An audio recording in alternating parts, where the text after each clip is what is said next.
Hello dear students, welcome back to this session of ICT virtual classroom. ICT virtual classroom के इस session में आप सभी का एक बार फिर से स्वागत है। आज की क्लास में हम लोग बात करने जा रहे हैं क्लास 12 सब्जेक्ट फिजिक्स के ऊपर, कक्षा 12 विषय भौतिक विज्ञान के ऊपर। तो चलिए आज की क्लास को करते हैं स्टार्ट।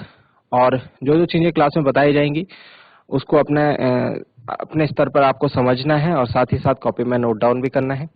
तो चलिए आज की बातों को सीखने समझने के लिए हम लोग चलते हैं स्मार्ट बोर्ड की स्क्रीन पर। तो चलिए डियर स्टूडेंट्स, आज की क्लास में हम एक इम्पॉर्टेंट टॉपिक को डिस्कस करने जा रहे हैं जिसका कि नाम है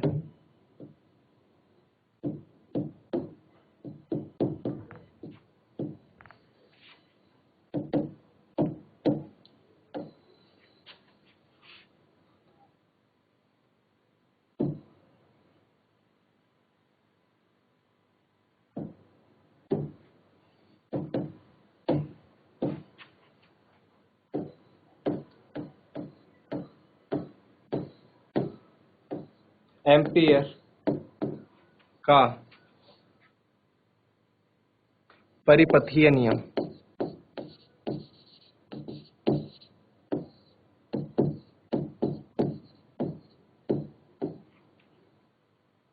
amperes circuital law.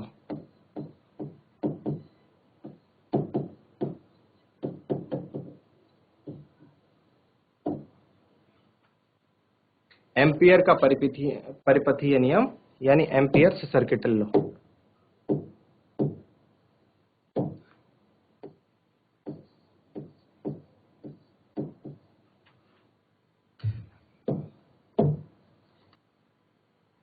Ampere circuital law अगर हम बात करें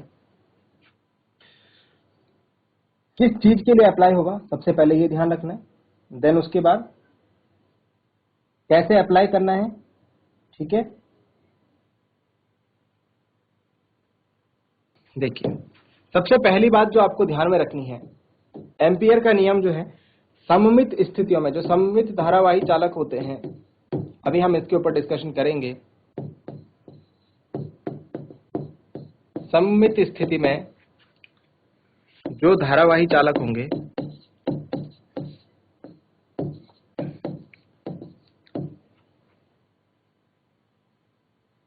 उनके कारण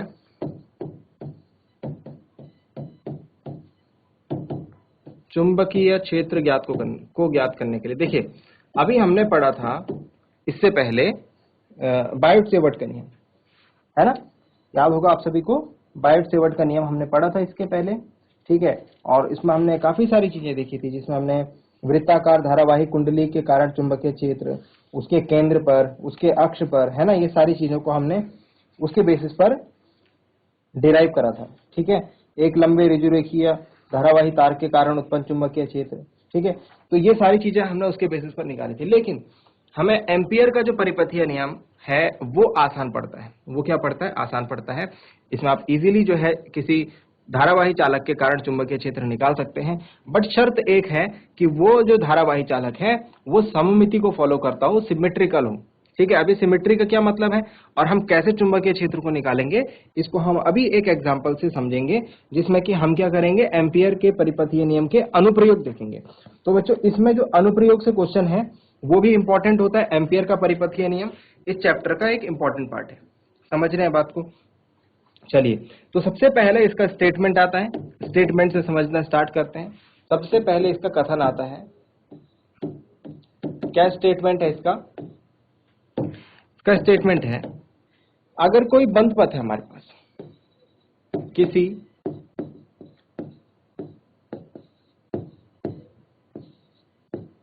बंद पथ क्लोज्ड कर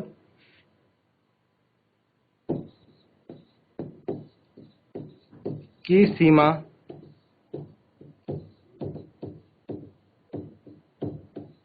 के अनुदिश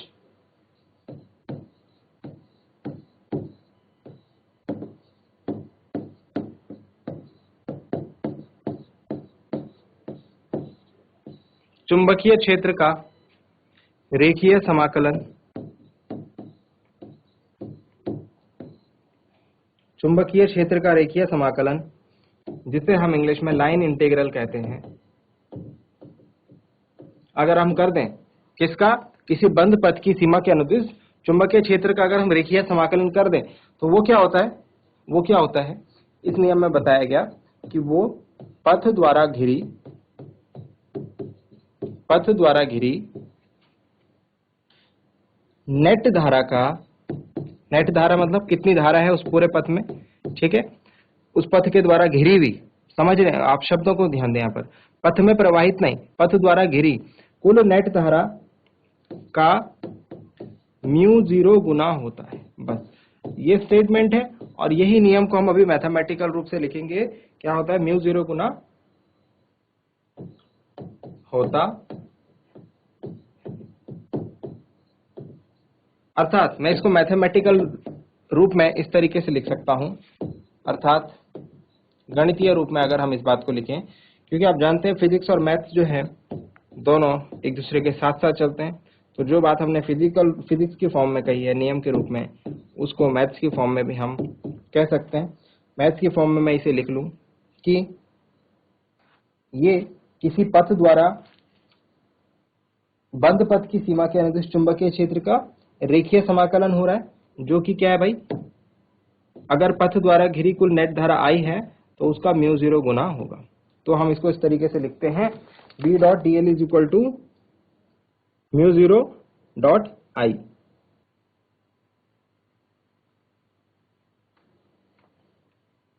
समझ गए हैं बात को। तो यहां से हम एम्पियर के परिपथी या नियम से इस प्रकार से हम चुंबकीय क्षेत्र को निकालने का काम करते हैं, इसे नोट डाउन करेंगे।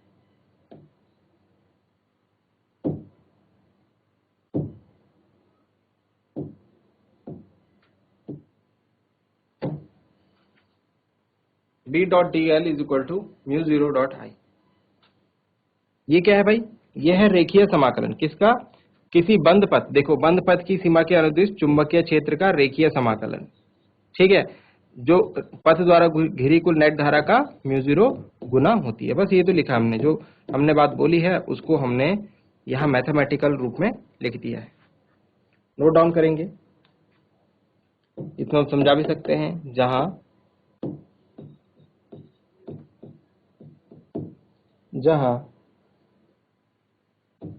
आई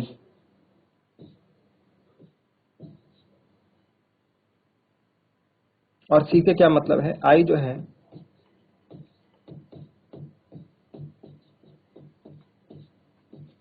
पथ द्वारा घिरी नेट धारा और सी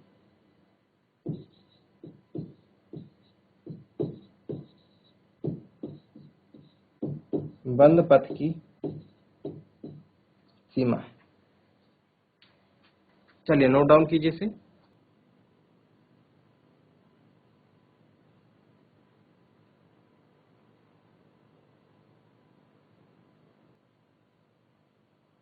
चलिए तो अब इसको समझ के देखते हैं, एक एग्जाम्पल के थ्रू हम इसको देखते हैं किस तरीके से एम्पियर का जो परिपथीय नियम है ये अप्लाई होता है। तो सपोज हम लेते हैं इसे किसी वृत्तीय पथ के लिए,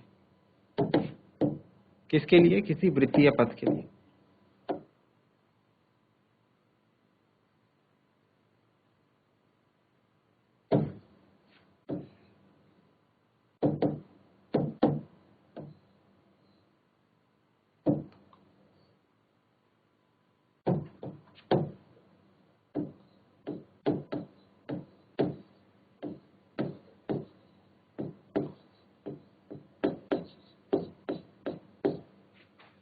वृत्तीय पथ के लिए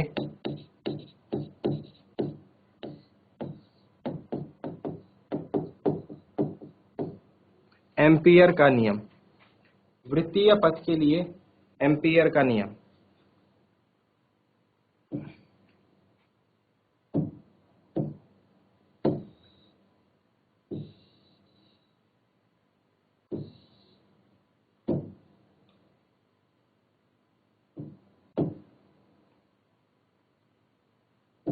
चलिए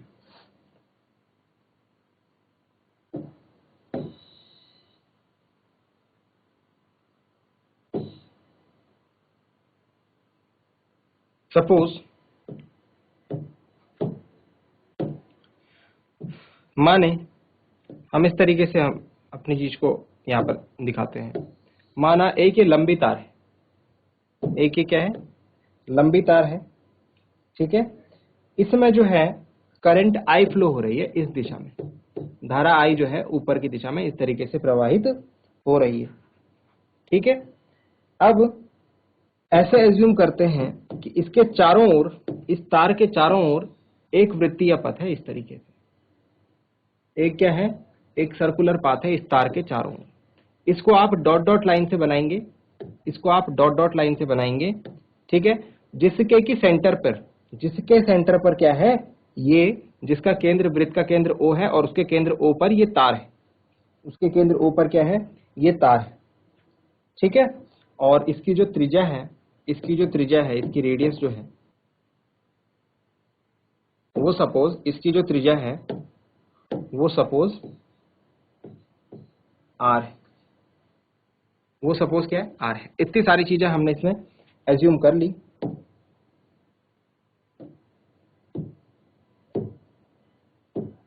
यहां तक की बात आपको समझ में आई होगी।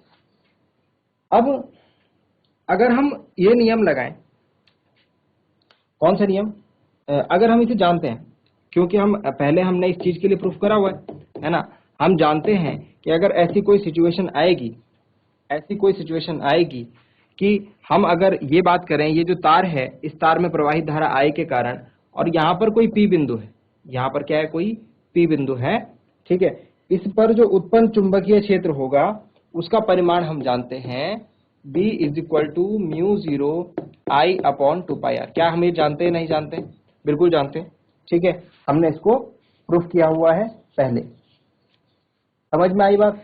हमने इसको कहां प्रूफ किया था, एक मिनट में आपको याद दिला देता हूं। हमने इस बात को प्रूफ किया है जब हम बायोट-सेवर्ट के नियम का यूज कर रहे थे, और इसमें हमने यूज करा था एक लंबे ऋजुरेखीय धारावाही तार के कारण उत्पन्न चुंबकीय क्षेत्र, ठीक है। हमने इसमें बोला था कि ये जो है म्यू 0 I अपॉन 2πr होगा। तो अगर हम इस बात को पहले से जानते हैं, क्या बात है कि वृत्तीय पथ के किसी बिंदु P पर लंबे ऋजुरेखीय धारावाही चालक के कारण चुंबकीय क्षेत्र, चुंबकीय क्षेत्र मैग्नेटिक फील्ड कितना होगा, B is equal to mu 0 I upon 2πr होगा, ठीक। अब इससे आगे की कहानी हम लोग एम्पियर के नियम से करते हैं, ठीक है। एम्पियर का नियम अब यहां पर इंक्लूड करते हैं। ये बात तो हम जानते हैं, ठीक है, ये तो हम जानते हैं, इसको समीकरण नंबर 1 डाल देंगे कि इतना होता है। अब क्या करेंगे, अब एम्पियर का नियम लगा करके इस तार के चारों तरफ चुंबकीय क्षेत्र देखेंगे P बिंदु पर दोबारा से, और देखेंगे कि क्या वो म्यू 0 I अपॉन 2πr के बराबर आता है या नहीं आता है, ठीक है। चलिए चेक करते हैं इसको।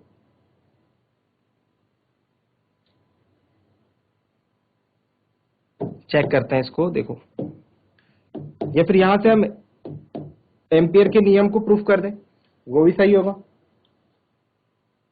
चलिए,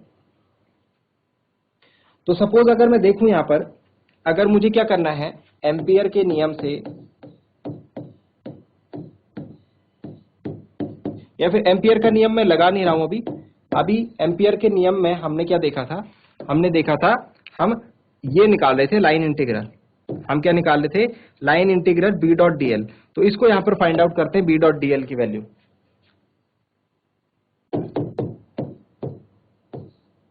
B डॉट dl कितना आएगा भाई बताओ। B डॉट dl हम जानते हैं A डॉट B कितना होता है, A डॉट B होता है A B cos थीटा। तो ये B डॉट dl क्या हो जाएगा, B dl cos थीटा, जहां पर B क्या है, चुंबकीय क्षेत्र है, dl क्या है, dl जो है एक छोटी सी लंबाई हम यहां पर ले रहे हैं, ठीक है। और इसको हम इस तरीके से लेते हैं, हमने ये बात जानी थी कि ये जो छोटी सी लेंथ है ये वाली, तो इसकी डायरेक्शन जो होगी वो कुछ इस तरीके से होगी, डेल्टा एल। और बी जो होगा हम जानते हैं इस पर बी की दिशा भी क्या होगी भाई, इस तरीके से होगी, ये बात हम जानते हैं। ठीक है, तो क्या हम यहां पर देख पा रहे हैं, क्या हम यहां पर देख पा रहे हैं, क्योंकि बी व डीएल के बीच का कोण कितना आ रहा है भाई, थीटा मुझे दिख रहा है 0, क्योंकि बी और डीएल जो है सेम दिशा में है, एक ही दिशा में है। इसीलिए मैं क्या करूंगा, यहां पर डीएल कॉस थीटा की जगह 0 वैल्यू पुट कर दूंगा, तो ये निकल जाएगा B dl cos 0 degree. Cos 0 का मान आप जानते हैं, कॉस 0 का मान होता है कितना, 1। अब देखिए ये बी का मान क्या है भाई, ये बी का मान हम यहां से ये वैल्यू पुट करते हैं, देखते जाइए आप। तो हम यहां से क्या कर रहे हैं, mu 0 I upon 2 pi r dl, और कॉस 0 की वैल्यू तो 1 हो गई, इसीलिए मैंने उसको क्या कर दिया, हटा दिया। ठीक है, अब इसको कैसे सॉल्व करते हैं जरा देखेंगे। म्यू 0 क्या है भाई, नियतांक है। ठीक है, इसकी वैल्यू हम जानते हैं 2 पाई भी क्या है, नियतांक है। आई भी क्या है, आई भी कांस्टेंट है, इस तार में कितनी धारा प्रवाहित हो रही है। और आर क्या है, ये आर तो हमने फिक्स करा है, ये वृत्त को तो हमने एज्यूम करा है, तो ये आर त्रिज्या कितनी होगी ये भी हम एज्यूम करेंगे, तो ये भी फिक्स है। मतलब कि ये पूरी चीज क्या है, ये पूरी चीज नियतांक है, कांस्टेंट है। तो जब भी हम इंटीग्रेशन करते हैं, जब भी हम समाकलन करते हैं, तो इंटीग्रेशन से वो चीज बाहर रहती है जो कि कांस्टेंट होती है। तो mu 0 I upon 2 pi r बाहर रहेगा इंटीग्रेशन से, और इंटीग्रेशन के अंदर आएगा डीएल। अब डीएल क्या है, इस वृत्त की छोटी सी लंबाई है। इंटीग्रेशन मतलब क्या होता है, इंटीग्रेशन मतलब जोड़ना। तो इन छोटी छोटी लंबाइयों को जब मैं जोड़ूंगा तो क्या ये वृत्त नहीं बन जाएगा, बन जाएगा। तो जब मैं इन छोटी छोटी लंबाइयों को जोड़ूंगा एक पूरे वृत्त की परिधि बन जाएगी, एक पूरे वृत्त की क्या बन जाएगी, परिधि बन जाएगी। और वृत्त की परिधि आप जानते हैं किसके बराबर होती है, वृत्त की परिधि आप जानते हैं 2 पाई आर के बराबर होती है। ठीक है, तो ये 2 पाई आर से 2 पाई आर कैंसिल आउट हो गया, क्या आया हमारे पास, म्यू 0 आई। क्या आया हमारे पास, म्यू 0 आई। तो मैं ये लिख सकता हूं, इस लास्ट लाइन को मैं यहां पर लिख रहा हूं। यहां से मुझे क्या समझ में आ रहा है, बी डॉट डीएल मैंने निकाला था, स्टार्टिंग में मैंने बी डॉट डीएल निकाला था, और इसे सॉल्व करते करते मुझे क्या मिल गया, म्यू 0 आई मिल गया। क्या यही एम्पियर का नियम नहीं है, बिल्कुल, हमने अभी पढ़ा था एम्पियर का बंद परिपथीय नियम यही कहता है कि अगर मैं किसी बंद पथ के अनुदिश, ठीक है, किसी बंद पथ की सीमा के अनुदिश चुंबकीय क्षेत्र का रेखीय समाकलन करूं तो वो म्यू 0 आई का म्यू 0 गुना होता है, यानी कि पथ द्वारा घिरी कुल नेट धारा का म्यू 0 गुना। तो आप देखिए, अगर ये पथ है हमारा, अगर ये हमारा क्लोज्ड कर्व है, तो इसके अंदर ये तार आ रही है ना, तो इसके अंदर यही तो धारा है आई जो तार में प्रवाहित हो रही है। तो पथ द्वारा घिरी कुल नेट धारा कितनी है, आई है। यहां से हमको समझ में आया है कि एम्पियर का नियम जो है वो हम सेटिस्फाई कर सकते हैं, यही एम्पियर का नियम है।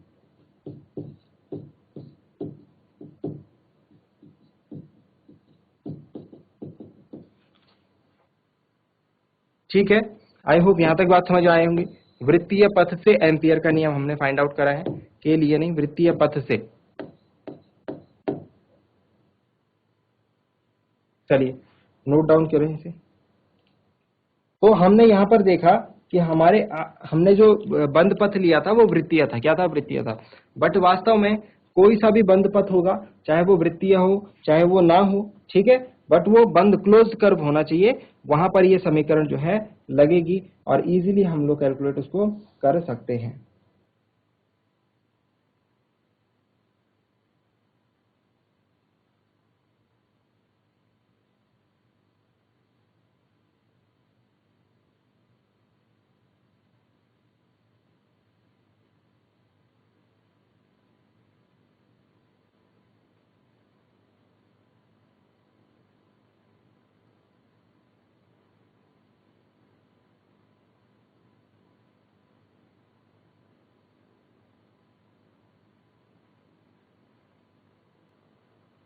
चलिए जल्दी नोट डाउन कीजिए स्टूडेंट्स।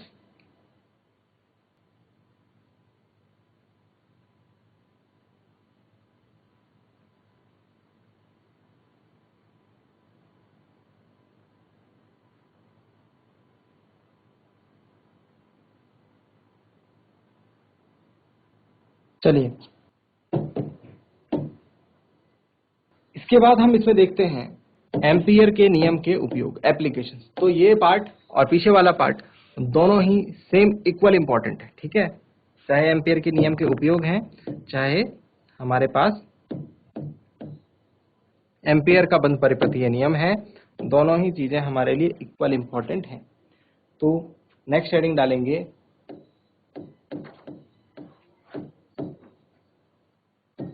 एम्पियर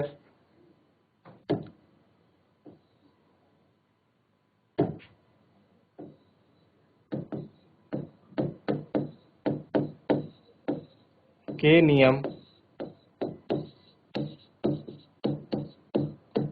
के उपयोग, applications of Ampere's law.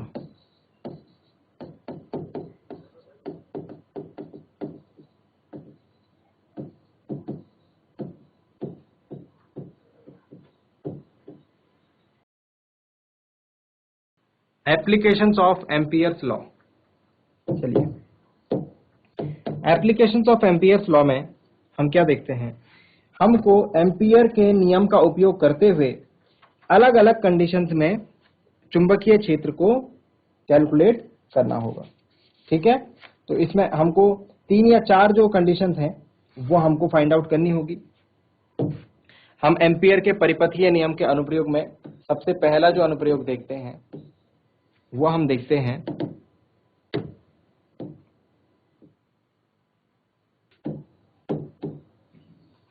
First,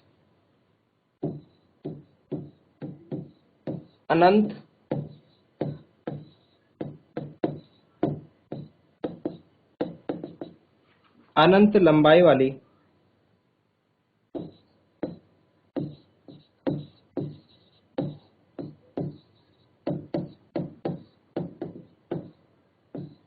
सीधी धारावाही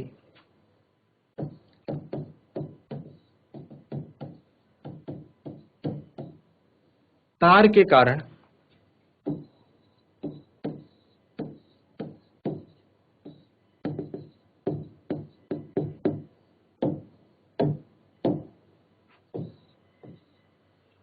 चुंबकीय क्षेत्र। पहला हमको यहां पर इसको अप्लाई करना है। हमारे पास एक तार होगी जिसकी लंबाई अनंत होगी, है ना, मतलब काफी लंबी तार होगी। तो उसके कारण हमको किसी बिंदु पर, उसके आसपास किसी बिंदु पर P पर चुंबकीय क्षेत्र निकालना होगा। पहला एप्लीकेशन ये हो गया। सेकंड एप्लीकेशन हो गया परिनालिका यानी सोलेनॉइड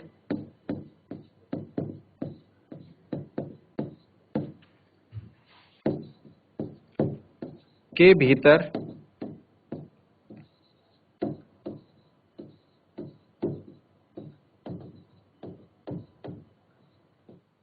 चुंबकीय क्षेत्र, ठीक है। और परिनालिका के भीतर के अलावा हम लोग परिनालिका के सिरों पर भी यहां पर इसको जानेंगे, वो साथ में समझ लेंगे हम, ठीक है। नेक्स्ट हम बात करेंगे इसमें ही नंबर 3 टोरॉइड की धारावाही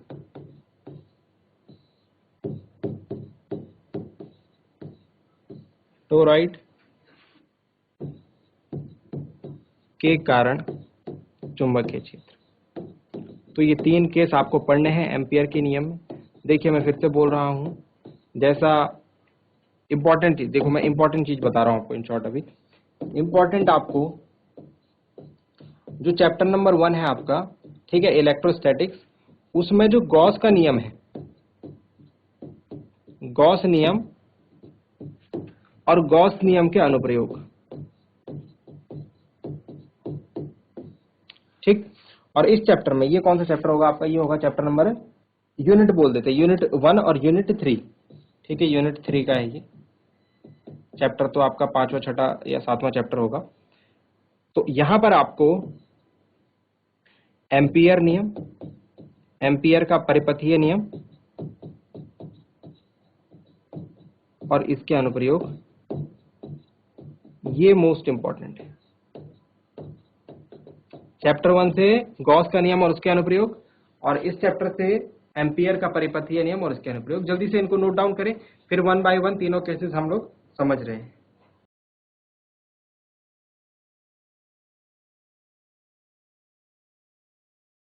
तो चलिए, हमको जैसे कि सिलेबस में हमारे इसमें, ठीक है, हमको क्या करना है इसमें, एम्पियर लॉ, ठीक है, और परिनालिका और धारावाही टॉरॉइड के कारण चुंबकीय क्षेत्र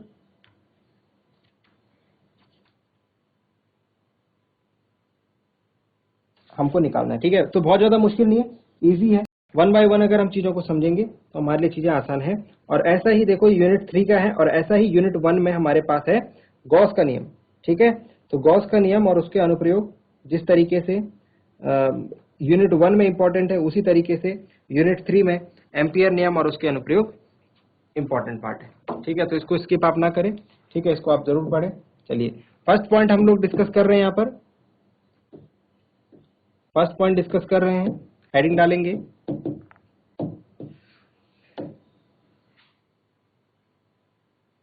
हेडिंग पुटअप करें।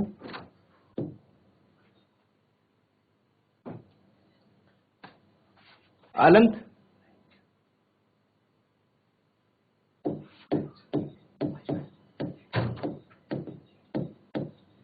लंबाई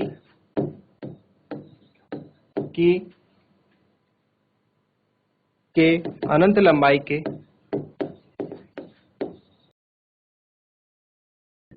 सीधे धारावाही तार के कारण चुंबकीय क्षेत्र, अनंत लंबाई के सीधे धारावाही तार के कारण चुंबकीय क्षेत्र। चलो, तो इसमें हम लोग क्या देखेंगे, जल्दी से इसका फिगर देख लेते हैं। सपोज हम लोग गैस करते हैं कि हमारे पास एक वायर है, ये इसमें प्रवाहित धारा आई कुछ इस टाइप से है। ठीक है, इस तरीके से इसमें आई धारा प्रवाहित हो रही है।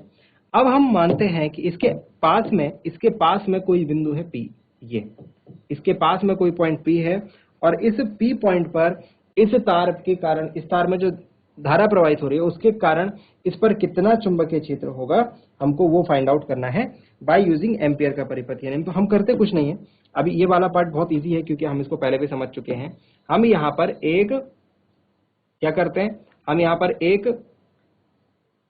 वृत्त को एज्यूम कर लेते हैं, एक सर्कल को एज्यूम कर लेते हैं, जो कि जिसके की सेंटर पर क्या है, जिसके सेंटर पर ये तार है। याद आ रहा है आपको, अभी अभी हमने इस चीज को यूज करा है, जिसके सेंटर पर तार है, और साथ ही साथ ये जो डिस्टेंस होगी ये क्या हो जाएगी भाई, इसकी रेडियस के इक्वल हो जाएगी, त्रिज्या के बराबर हो जाएगी। ठीक है, सिमिलरली हम यहाँ पर क्या करेंगे, डीएल लेंथ को लेंगे, उसकी जो दिशा होगी ये होगी। साथ ही साथ अगर हम बात करें यहाँ पर मैग्नेटिक फील्ड, चुंबकीय क्षेत्र की दिशा, तो चुंबकीय क्षेत्र की दिशा भी कुछ यूं होगी, क्योंकि हम जानते हैं इन दोनों की डायरेक्शन के बीच में बी व डीएल के बीच का जो एंगल है यहाँ पर वो कितना है, वो 0 डिग्री है। तो हम अपना काम जो है आगे ठीक उसी प्रकार से करेंगे जैसा हमने थोड़ी देर पहले करा था। चलिए, तो इसे जल्दी से नोट डाउन करें, फिर इसको हम एक्सप्लेन करते हैं। सो डियर स्टूडेंट्स, मैं उम्मीद करता हूँ आपको आज जो बातें बताई गई हैं वो आपकी समझ में आई होंगी। साथ ही साथ आपको कुछ नया सीखने को भी आज की क्लास में जरूर मिला होगा। घर से इन चीजों को एक बार रिवाइज करें। अगली क्लास में मिलेंगे ऐसे ही किसी इंपॉर्टेंट और इंटरेस्टिंग टॉपिक के साथ। क्लास से जुड़ने के लिए आप सभी का बहुत बहुत धन्यवाद। Thank you very much and have a nice day.